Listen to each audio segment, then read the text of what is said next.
Alex joins us now. Welcome back on the mother of all talk shows, Alex. Good to see you again.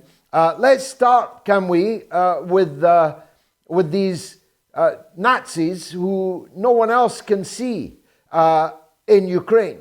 What is it about the swastikas, the death's heads, the SS regalia, the tattoos, the watch bracelets on police chiefs, on the head of the armed forces, on street corners, on Bandera Avenue, where IKEA, of all places, actually proudly sits with Bandera Street Avenue as its address? What is it about all this Nazi memorabilia and regalia that liberals and progressives in the West can't see? Well, first, George, I want to thank you so much for having me on. It's a real pleasure to talk to you and your audience.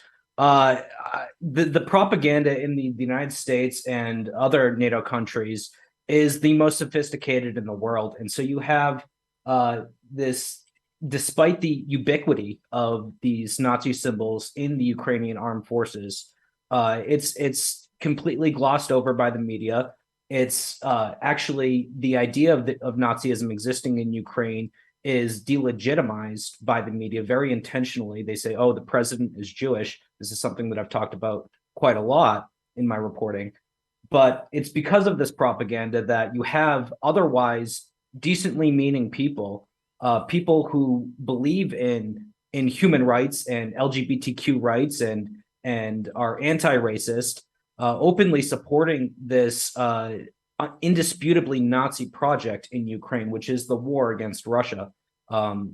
You have in the West yesterday widespread celebration by the intelligentsia, verified Twitter accounts unanimously celebrating the terrorist attack, a potential suicide bombing on the Kerch Bridge.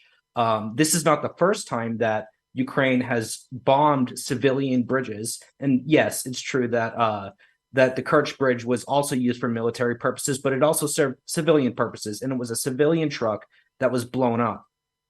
So this is, after 20 years of the war on terror, how is it that we are now celebrating terrorism? It's mind-boggling, and it's precisely because of how sophisticated the propaganda is. And there's this tendency where if you go on social media and you put out a counter a line that is counter to the mainstream narrative, you are pilloried. And so the goal of that is to make the conversation in the digital sphere one-sided, where you only get one perspective, and that is the NATO perspective. So it's very troubling, and I worry for the future of our countries, not only in the realm of foreign policy, but in our domestic policies to fight back in any meaningful capacity, because we are so brainwashed. As it happens, I know rather a lot about the Holocaust, and I'm sure you do also. I'm something of an amateur student of the Holocaust in the East. The Holocaust in the West, the extermination camps, the gas chambers, and so on, are relatively better known than the Holocaust in the East, which was up close and personal. The Jews and non-Jews, Polish and Ukrainian, who were massacred in hundreds and thousands, industrial quantities, in the Eastern Holocaust, were not, as it were, relatively anonymously pushed into ovens or into gas chambers. They were piled dead into pits. Fascists and Nazis walked on top of the bodies in the pits, eliminating anybody who moved. The slaughter lasted for more than a year and a half, and millions of people, most of them Jews, were massacred by the SS, of course, the Einsatzgruppen, of course, but with hundreds of thousands of Ukrainian collaborators who were all followers of this Bandera, who is an icon of the Ukrainian state. How is it that The readers of the New York Times or the Guardian, or people who regard themselves as liberals and progressives, just turn their face away from that. Well, I would imagine it's very easy as a New York Times reporter to turn your face away from that. I mean, if you were to talk about something like this, you would face canceling by every imaginable institution. You know, I early on in this war, I pointed out that because there was the fake news that actually Zelensky himself promoted, that Russia had attacked the monument at Babin Yar, which is where, you know, over 100,000 people, Poles, Jews, and communists were massacred by Stepan Bandera's Organization of Ukrainian Nationalists. And it's funny that you mentioned earlier Stepan Bandera Avenue in Kiev, because that leads to the site where his forces, Babin Yar, carried out this massacre. But I apologize. The to be a New York Times reporter, you have to follow the line, and the line is that you know, Ukraine is the good guy. Russia's lying about its denazification. The president is Jewish. Meanwhile, the president has promoted this Valery Zaluzny, who wears a swastika bracelet, to the head of the armed forces of Ukraine. This is the guy in charge of all the weapons that the United States and Great Britain and Canada and all the other NATO countries are sending. You know, I'm glad that you talk about the Holocaust of the East. Just the other week, Zelensky's bodyguard, his personal bodyguard, was photographed with a patch that calls that references the SS Adolf Hitler Division, named after Adolf Hitler himself. And these are people who went from village to village burning houses. There's one unit in particular called the Blowtorch Battalion, and I found photographs for my article about this patch, this Nazi patch worn by Zelensky's bodyguard, of them lighting their cigarettes on the burning rooftops of houses. This is the kind of terror that the Organization of Ukrainian Nationalists and not only them, but the Nazis themselves carried out in the East. And this is the same terror that the people of Donetsk face today. My very good friend and fellow reporter, Wyatt Reed, yesterday was in Donetsk, and he was leaving a restaurant and going back to his hotel. And in between the restaurant and his hotel was an artillery strike. What military purpose does an artillery strike have in that location? Absolutely none. He's been there for less than 24 hours. And in the course of his time being there, his less than 1 day in Donetsk, he was nearly killed himself by an artillery strike. This is the exact terror that people of Donetsk have been facing for 8 years, and it's totally ignored by the West. Any kind of condemnation is accused of being apologia of you know, anyone who says, you know, brings up the history of the past 8 years is a Russian apologist, Putin's stooge.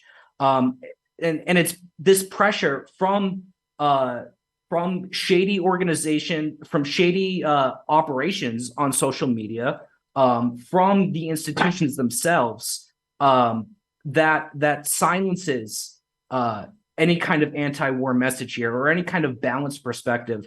There can only be one side of this conversation, and you know, I wanted to point out, after I mentioned this fake news of Babin Yar being bombed by Russia, the Holocaust Museum blocked me.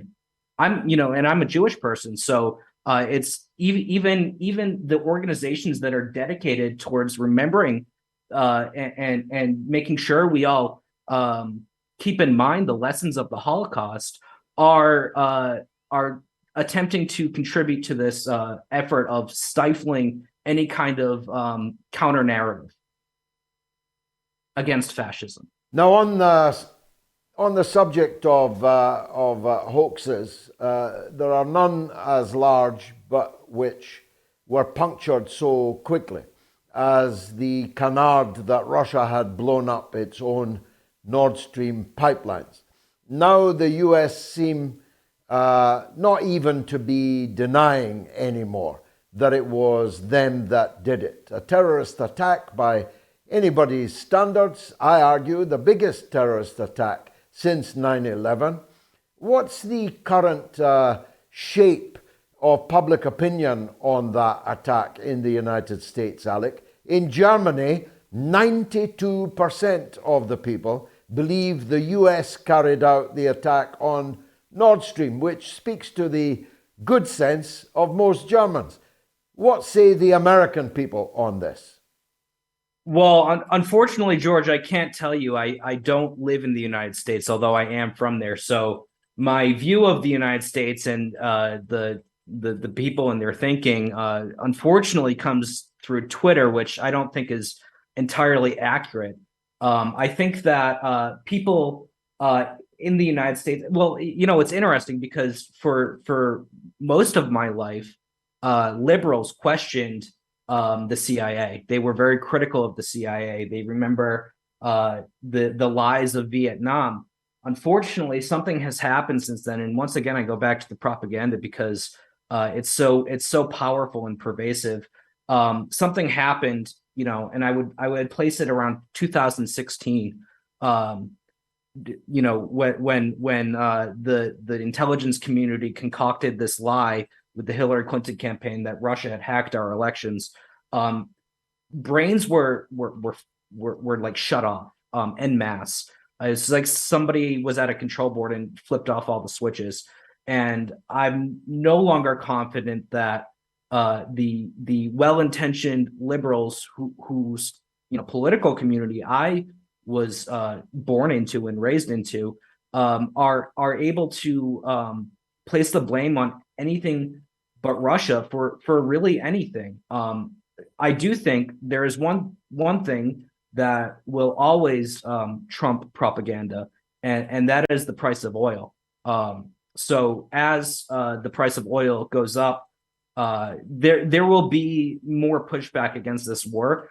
Unfortunately, I think it's going to happen a lot faster in Europe. For example, you see these massive protests in France against NATO. The Germans are starting to be very critical. In the United States, not a single communist party, to my knowledge, has held a protest against the NATO war.